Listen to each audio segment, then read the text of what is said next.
நம்முடைய வாழ்க்கையிலும் அநேக வேளையிலே இந்த காரியம் இப்படி நடக்கும் என்று நாம் ஒரு திட்டத்தை போட்டு அதை வகுத்து வைத்திருப்போம். ஆனால் அது ஒருபோதும் நடக்காமல் போயிருக்கும் அல்லது தாமதித்து நடக்கும். இங்கே பார்க்கும்போது யோசேப்பினுடைய வாழ்க்கையில் அதுதான் நடக்கிறது. யாக்கோபு தன் தகப்பன் தங்கியிருந்த கானான் தேசத்திலே குடியிருந்தான்.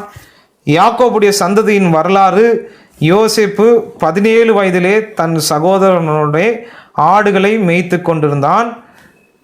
அந்த இளைஞன் பில்கால் சில்பால் என்னும் தன் தகப்பனுடைய மறுமனையாட்டிகளின் குமாரரோடு இருந்து அவர்களுடைய துன்மார்க்கத்தை எல்லாம் தான் தகப்பனுக்கு சொல்லி வருகிற நபர். இவர் யார் தெரியுங்களா? சும்மாவே இருக்க மாட்டார். இந்த யோசேப்பு தன்னுடைய சகோதரரோடவே இருக்கிற மாதிரி இருந்து இவர் ஒரு நல்ல பேர் எடுக்க வேண்டும் என்பதற்காக அவர்கள் செய்கிற தவறுகளை எல்லாம் கொண்டு வந்து அப்பாவிடத்துல சொல்லிடுவார். சொல்லிட்டு பார்த்தீங்களா, நானெல்லாம் அப்படி இல்லை டேடி, ஃபாதர், என்னுடைய சகோதரர்கள் இவ்வளோ தப்பு பண்ணுறாங்க பாருங்கள், அவங்கள கவனிக்க மாட்டீங்களா? அது மாத்திரம் இல்லை, இந்த யோசேப்பு எப்படிப்பட்டவர் என்பதை நீங்கள் தெளிவாய் புரிந்து கொள்ள வேண்டும். ஒரு சொப்பனத்தை காண்கிறார். அந்த சொப்பனத்தை அங்கே நீங்கள் பார்க்கும்போது கொண்டு வந்து யோசேப்பு ஒரு சொப்பனம் கண்டு அதை தன் சகோதரருக்கு அறிவித்தான். அது நிமித்தமாக அவனை இன்னும் அதிகமாக பகைக்கிறாள். என்ன அப்படின்னா, வயலில் அரிக்கட்டுகள் இருந்தது. என்னுடைய அரிக்கட்டை மற்ற அரிக்கட்டெல்லாம் வணங்குது. You know, I am someone. நான் சாதாரணமான ஆள் அல்ல. என்னை என் சகோதரர்கள் எல்லாரும் ஒரு நாளில் எனக்கு முன்பதாக வந்து அவர்கள் மண்டியிட போகிறார்கள். வா, அப்படியே ஒரு கனவு கோட்டையில் கட்டது இருக்க. அதோடு நின்று விடவில்லை, இன்னும் கொஞ்சம் எக்ஸ்ட்ரீமா போய் என்னுடைய தகப்பனும் என்னை வந்து ஒரு நாளில் எனக்கு முன்பதாக நிற்க போகிறான். He was proudful. அவன் அவனுடைய காரியங்கள் எல்லாம் பார்க்கும்போது அவன் பெருமையின் உச்சக்கட்டத்தில் இருக்கிற ஒரு நபர். ஏற்கனவே நம்ம பார்த்தது போல தேவன் மனிதனுடைய பெருமையை தகர்த்தெறிந்து அதிலே ஆளுகை செய்ய விரும்புகிறார். நம்மை போலவே அவரும் என்ன செய்கிறார் என்று சொன்னால், எல்லாரும் எனக்கு முன்னாடி ஒரு நாள் வந்து நிற்க போறாங்க அப்படின்னு சொல்லி சந்தோஷமாக அந்த சொப்பனத்தை சொல்லி திரிகிறார். அப்போது யாக்கோபு கூப்பிட்டு அவனை கடிந்து கூட, இப்படி எல்லாம் பேசிட்டு இருக்காது, அமைதியா இரு, டோன்ட் டாக் ரபிஷ், இதெல்லாம் நீ பேசிட்டு இருக்க, நீ அமைதியா இருக்க வேண்டும் என்று சொல்லுகிறான். அது மாத்திரம் இல்ல, இவருக்கு இந்த நிலைமை உருவாவதற்கு பாருங்கள், யாக்கோபும் கொஞ்சம் போறாரு. ஏன்னா மற்றவர்களுக்கெல்லாம் ஒரு மாதிரி ஆடையை கொடுத்தாலும் இவருக்கு பல வருணும் ஆடைகளை தைத்து கொடுத்து அருமையா பார்த்துக்கிறார். இப்போ அந்த ஆடையை பார்க்கும் போதெல்லாம் அவனுடைய சகோதரரை எல்லாம் பார்த்து அங்கே அவன் பெருமை கொண்டவனாக இருக்கிறான். தேவன் மனிதனுடைய பெருமையை உடைக்கிறார். அப்பொழுதுதான் அவன் பயன்படுத்தப்பட முடியும். இவனை பாருங்கள், இந்த நிலைமையில் அப்படியே ஆகாயத்தில் பறந்துட்டு இருந்த யோசேப்பு, எல்லாம் நல்லதாய் தான் போய் கொண்டிருந்த நினைத்து கொண்டிருந்த யோசேப்பு குழியிலே தள்ளுகிறார் தேவன். நீங்க அவனுடைய சகோதரர்களையும் நினைச்சுக்க கூடாது. சகோதரர்களை தேவன் பயன்படுத்துகிறார். தேவன் குழியிலே போடுகிறார். அது மாத்திரமா, அவனை இஸ்மவேலரிடத்திலே விற்கும்படி செய்கிறார். இஸ்மவேலர் போய் போர்த்திபாரின் வீட்டில் வச்சிடறார். போர்த்திபாரின் மனைவி தன்னுடைய இச்சைக்கு ஏற்ப இந்த யோசேப்பு நடந்து கொள்ள வேண்டும் என்று சொல்லி அவள் அங்கே அவனை இழுக்கும் போது இவன் ஓடி போகிறான். ஒருவேளை இந்த விஷயம் வெளியே தெரியாம போர்த்திபாரின் மனைவியும் அங்கே சொல்லாமல் இவர் பாட்டுக்கு அங்கே அதிகாரியாவே இருந்திருந்தா என்ன நடந்திருக்கும் தெரியுமா? யோசேப்பு எப்படி யோசிச்சிருப்பார்னா, ஆஹா, என்னுடைய பரிசுத்த வாழ்க்கை நிமித்தம் நான் அதிகாரியாயிருக்கிறேன். வா, தேவன் அதுக்கெல்லாம் விட்டுற மாட்டார். அவருடைய மகிமையை ஒருவனுக்கும் தேவன் தருவதில்லை. என்னுடைய பரிசுத்த வாழ்க்கை நிமித்தம், என்னுடைய ஜீவியத்தின் நிமித்தம், என்னுடைய ஜெபத்தின் நிமித்தம் நான் போர்த்திபாரின் மனைவி என்னை கூப்பிட்டாலும் நான் போல தெரியுமா, நான் எவ்வளோ பெரிய ஆளு, வா வா, அப்பப்போ நடுவில் சோத்திரம் ஆண்டவரே அப்படின்லாம் சொல்லி என் தேவனை ஏமாற்ற முடியாதுங்க. யோசேப்பை தேவன் அறிந்திருந்தார். அதனால் அவனுடைய நீதி அவனுக்கு கசக்கும்படி செய்கிறார். ஐயோ, நான் பரிசுத்தத்திற்காக ஓடி போனதுனால தானே இப்போ சிறைச்சாலையில் இருக்கிறேன். அந்த 2 வருஷம் அவனுடைய நீதியே அவனுக்கு கசக்கும்படி தேவன் செய்கிறார்.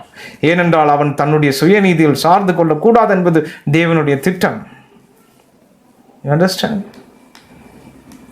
இதை நீங்கள் புரிந்து கொள்ள வேண்டும். அங்கேயும் உடைச்சு போட்டு உள்ள போட்டுறாரு. போட்டு இப்போ அடுத்தது கடைசியாக தன்னுடைய பெருமையின் காரியத்தை கையில் எடுக்கிறார் யோசேப்பு. எடுத்து என்ன செய்கிறார்? பானபாத்திரக்காரனே, நான் உனக்கு இந்த சொப்பனத்தை சொல்லிவிட்டேன், என் ஞானத்தினால் இதை சொல்லிவிட்டேன். இப்பொழுது தானாக ஒரு வழியை உருவாக்குறார் பாருங்க.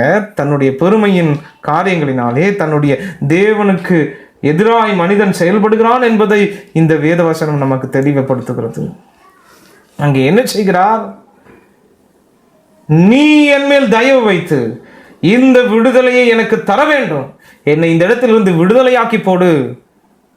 சப்போஸ் இந்த பானபாத்திரக்காரன் யோசேப்பை நினைவு கூர்ந்திருப்பான் என்று சொன்னால் என்ன நடந்திருக்கும்? அவர் வெளியே வந்திருப்பாரு, நேரம் மறுபடியும் கானானுக்கு அவங்க அப்பாவை தேடி போயிருப்பாரு. பிரச்சனை முடிஞ்சது.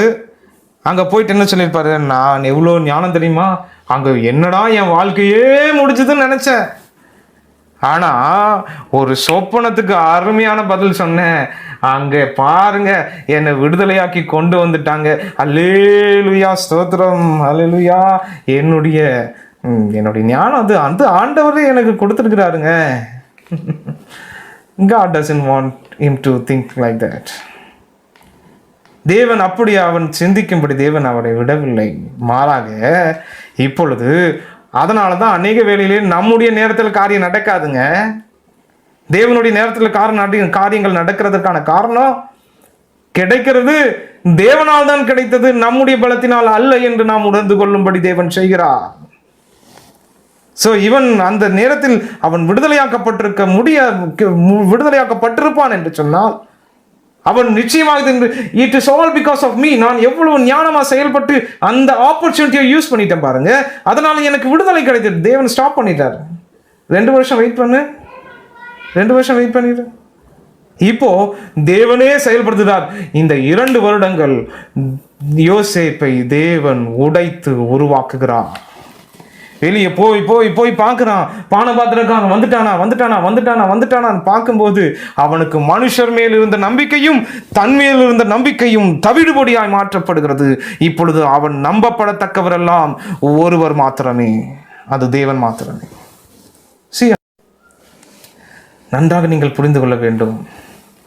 தேவன் அவனை அப்படி 2 வருஷம் அங்கே உடைச்சு உருவாக்கி வெளியே கொண்டு வந்ததுக்கப்புறம் யோசேப்புடைய பெர்ஸ்பெக்டிவ் மாறுது, அவனுடைய நோக்கங்கள் மாறுகிறது, அவனுடைய எல்லா விதமான ஆட்டிடியூடல் சேஞ்சும் மாறுது. தட்ஸ் சம்மன் செட், இப்படியாக சொல்லுகிறார்கள். அதாவது இப்போ நீங்கள் பாருங்க, இந்த 2 வருஷம் டிலே இல்லை, இந்த குழியில் போடப்பட்டு இஸ்மவேல் இடத்துல விற்கப்பட்டு போர்த்திபாருடைய வீட்டில் அவன் வேலை செய்து பின்பு சிறைச்சாலைக்கு சென்று அங்கே கொடுமைகளையும் வாதைகளையும் அவனா ஒரு ஆப்பர்ச்சுனிட்டி உண்டாக்கும் போது தேவனால் தடுக்கப்பட்டு அங்கே 2 வருடம் கழிந்ததுக்கு அப்புறம் இப்போ அவனுடைய சகோதரர்களை பார்க்கும்போது யோசேப்பு எப்படி ஆக்ட் பண்ணாரு? வாங்கடா வாங்க, நான் அன்னைக்கு சொல்லும்போது என்னை குழியில் போட்டிங்களா இல்லையா? அங்கே எப்படி சொல்கிறார் பாருங்க.